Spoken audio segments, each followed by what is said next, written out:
আমরা এখন এমন একটা যুগে বাস করি যেটাকে ডিজিটাল যুগ বলা হয়। এই ডিজিটাল যুগে আমাদের সব কিছুই ডিজিটাল। আমাদের সম্পর্কগুলোও যেমন ডিজিটাল, সম্পর্কের শুরুটাও ডিজিটাল, সম্পর্কের শেষটাও হয় ডিজিটালভাবে। প্রথমে আমরা কত সুন্দর করে ডিজিটাল পদ্ধতিতে কথা বলা শুরু করি, একটা সম্পর্কে যাই। তারপরে একটা সময় এমন আসে যখন একে অপরকে ব্লক করার মাধ্যমে আমরা আমাদের সম্পর্কটা শেষ করে দিই। সত্যি বলতে কি, আমার অনেকের কাছে প্রশ্ন বা সবার কাছেই আমার প্রশ্ন যে এভাবে ব্লক করে কি আসলে কোনো সম্পর্ক শেষ করা যায়? ব্লকটা আসলে ডিজিটাল শাস্তি বললে কি কেমন হয়? আমার তো মনে হয় এটা একটা ডিজিটাল শাস্তি। দুটো মানুষ যখন কোনো রিলেশনে থাকে, তারা তাদের সুখ দুঃখ, হাসি কান্না সব কিছু নিজেদের ভিতরে শেয়ার করে। একটা পর্যায়ে যখন আর মনের মিল না হয়, আমরা একে অপরকে ব্লক করে দিচ্ছি। সত্যি কি ব্লক করে দিলে আমাদের মনের ভেতর থেকে সেই আবেগ, অনুভূতি, ভালোবাসা, বন্ধুত্ব সব কিছুই কি শেষ হয়ে যায়? এটা আমার খুব জানতে ইচ্ছা করে সবার কাছে। অনেকের সাথে কথা বলে দেখেছি যে ডিজিটাল শাস্তিটা আজকাল এভাবেই একে অপরকে দিয়ে থাকে। ব্লক সিস্টেমটা তৈরি হয়েছে কিন্তু কিছু বাজে মানুষের উপদ্রব থেকে রক্ষা পাওয়ার জন্য। যে ডিজিটালভাবে কেউ যদি ডিস্টার্ব করে বা কারো রুচির সাথে কারো অমিল হয়, তখন এই ব্লক সিস্টেম এটা অপরের জন্য, অপরিচিতদের জন্য। কিন্তু এখন এমন একটা সমাজে আমরা বাস করি যা আমরা এটা মানে খুব প্রিয়জন এবং বন্ধুদের সাথে বেশি করে থাকি ব্লকিংটা। ব্লক করলেই কি আসলে সব শেষ? ব্লকের শেষে কি কিছুই থাকে না? ব্লক করার পরে কি একে অপরকে একবারও মনে পড়ে না যে আমাদের যে সুন্দর সময়গুলো, যে সুন্দরভাবে আমরা কাটিয়েছি, কত কথা, কত হাসি, কত আনন্দ, কত বেদনা, কত কিছু শেয়ারিং করি।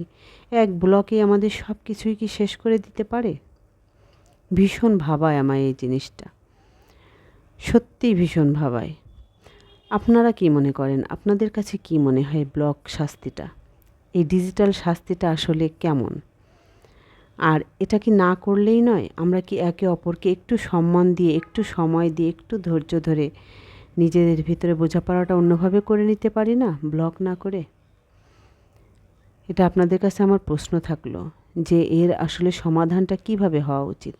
একে অপরের মনের মিল নাও হতে পারে, কথার মিল নাও থাকতে পারে, রুচির মিল না থাকতে পারে। তাই বলে কি ব্লক করে দিলেই সব শেষ হয়ে যায়? খুব কষ্ট দেয় মাঝে মাঝে আমার এই বিষয়টা। আমি অনেকের কাছে শুনে থাকি যে এইভাবেই তারা একে অপরকে শাস্তি দিচ্ছে, কেউ দিচ্ছে, কেউ পাচ্ছে। বিষয়টা এই পর্যায়ে এসে দাঁড়িয়েছে।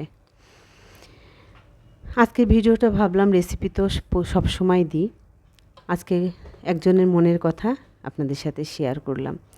সে ভীষণ কষ্ট পায় এই ব্লকিং সিস্টেমটার কারণে, কারণ তার একজন প্রিয়জন তাকে নাকি ব্লক করে দিয়েছে। আমি যেহেতু হাসছি, হাসি পাচ্ছে ঠিকই, কিন্তু আমি অবাকও হই যে আসলে সিস্টেমটা কেমন।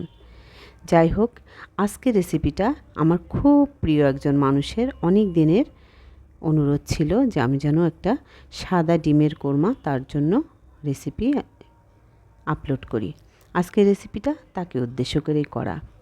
ভীষণ মজা হয়েছিল রেসিপিটা। আমি এটা বিরিয়ানির সাথে সার্ভ করেছিলাম। আপনারা পোলাও, বিরিয়ানি, সাদা ভাত যে যেভাবে চান সেভাবেই খেতে পারেন। আমার রান্না আমার সেই প্রিয়জনের ভীষণ পছন্দ। সে নিয়মিত আমার ভিডিওগুলো দেখে এবং অনেক ভালো ভালো মন্তব্য করে ভরিয়ে দেয়। আর অনেক অনুরোধ আছে তার ভিতরে এই একটা আজকে আপনাদের করে দেখালাম।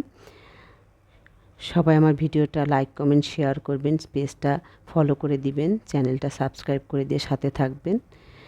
আর সবাইকে অসংখ্য ধন্যবাদ আমার ভিডিওটা দেখার জন্য। আর ডিজিটাল শাস্তি সম্পর্কে নিশ্চয়ই মতামত দিয়ে আমার সাথেই থাকবেন। ধন্যবাদ।